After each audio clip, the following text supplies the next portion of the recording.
Hi, and welcome back to X's and O's with Dan Orlovsky, brought to you by Xfinity. I'm Mike O'Hare, and Dan Orlovsky, we go into Game 2 against the San Diego Chargers with a different set of circumstances and challenges from last opening game tie in Arizona.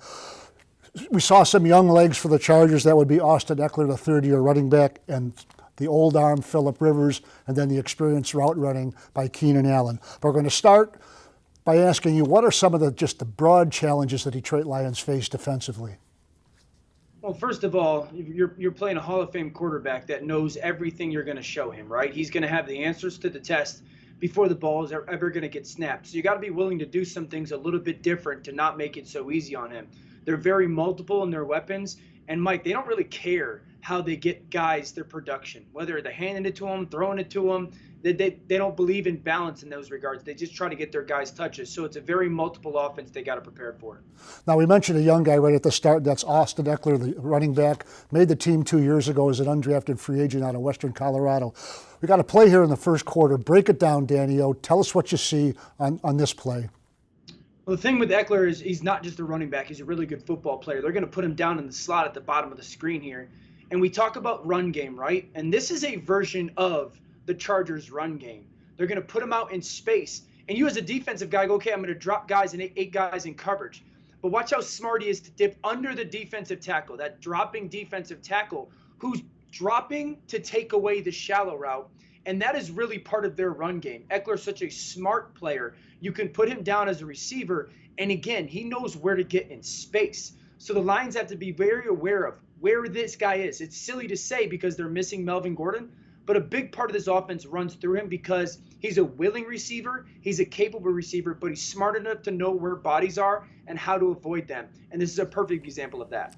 Okay, Daniel, let's move down to the third quarter right now. When they talk about this kid having strength in the lower body, here's a screen pass. Break it down, give us the X's and O's, tell us what you see.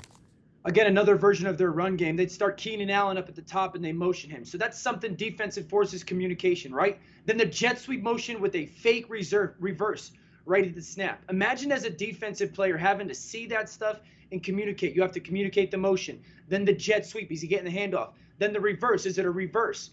And so they're giving you all these different things to look at. They're forcing numbers advantages to them. They release the tight end, he's blocking the corner. Then they get the two offensive linemen out to block your two players in space. They got 3-on-3. This is a numbers game advantage because of that motion and fake reverse. And let me say, Mike, about this kid. The Lions defensively, better bring their tackling because this is what he does as good as anything. Physical runner, strong legs, finishes. You don't want to at least get out in space in the right area versus this team, and especially versus back, and have him break a play because you didn't tackle well. So again, they're going to show you a lot of things. They're going to give you a lot of what I call eye candy. Dump off screen. That's an easy play, but you better be able to tackle. So communication, playing your discipline and your job, and then tackling against him is going to be paramount. Okay, we're going to move along now to the fourth quarter. We're going to see Phillip Rivers throw the ball downfield, and who better to Keenan Allen. Break it down early in the fourth quarter. Give us the X's and O's on this one.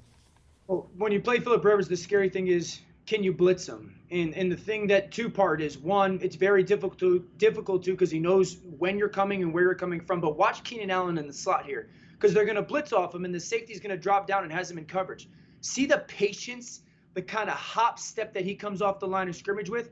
As a defensive player, you don't know if he's breaking out, if he's breaking in because he's being so patient. So the Lions have to be very careful. One, are they going to be willing to blitz Phillip Rivers? Two, who do they trust in their secondary to go down and cover Keenan Allen when they do blitz because of that route running, because of the patience, because, again, it's a numbers game. You blitz him, it's one-on-one. If you guess wrong or judge wrong on his stem of that hop stem release, then you got a big problem. Now we move along further in the fourth quarter, and once again, Phillip Rivers to Keenan Allen. A little bit different route combination here. Break it down. Tell us what you see. We're going to start with Austin Ekeler. That tailback position is so important to them. They start him at the top of the screen, and they're going to motion him all the way across the formation. And the Colts are covering with the linebacker. So you've now told Phillip Rivers, all right, we're in man-to-man defense. Too good of a player to do that. And then watch Keenan Allen, who's the number 3 guy in this bunch set. And again, you're going to see a patience, the burst off the line of scrimmage initially, and then he's going to slow down and then burst and give you this crossing route. Crossing routes are a big part what this team likes to do. But if you tell Phillip Rivers that you're in man, the crossing routes are coming. I would have to say that Matt Patricia and their defensive staff need to be willing to do this, Mike. Show Phillip Rivers pre-snap man and play some zone. Show Phillip Rivers some pre-snap zone and play man. Because the route running abilities of Keenan Allen, if you just line up and tell him to coverage, it's going to be a long afternoon. So they're going to have to do some things a little bit unconventional because the Chargers are all about this.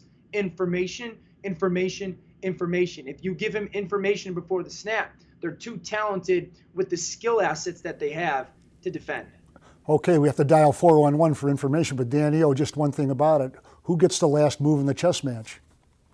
At the end of the day, you got to, as a coaching staff, be willing to do some things a little bit different. If the Lions can control the football on offense and run the football well, and Matthew has another big game and Hockenson takes a step forward, they should again find themselves in a good fourth quarter football game.